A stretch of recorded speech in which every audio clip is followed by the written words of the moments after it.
यवतमाळ विधानसभा मतदारसंघाच्या निवडणूक दरम्यान यवतमाळात मोठी राजकीय घडामोड घडली।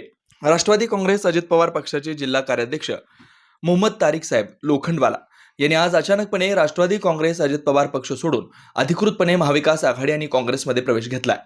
यवतमाळमध्ये गुरुवारी आयोजित जनसभेत काँग्रेसचे स्टार प्रचारक आणि विद्यार्थी नेते कन्हैया कुमार, यवतमाळ वाशिम लोकसभा मतदारसंघाचे खासदार संजय देशमुख, काँग्रेस उमेदवार बाळासाहेब मांगुळकर, शिवसेना उबाटाचे नेते संतोष ढवळे, एनसीपी शरद पवार पक्षाच्या जिल्हाध्यक्ष वर्षा निकम आणि महाविकास आघाडीमधील तिन्ही पक्षातील शेकडो पदाधिकारी आणि कार्यकर्त्यांच्या उपस्थितीत तारिक लोखंडवाला यांची अधिकृतरित्या काँग्रेसमध्ये प्रवेश करण्याची घोषणा करण्यात आली। विशेष म्हणजे जिल्ह्यातील राजकारणात सक्रिय असलेले तारिक लोखंडवाला हे आपल्या उत्कृष्ट नेतृत्व आणि कार्यशैलीमुळे विदर्भ आणि राज्यात विख्यात आहेत।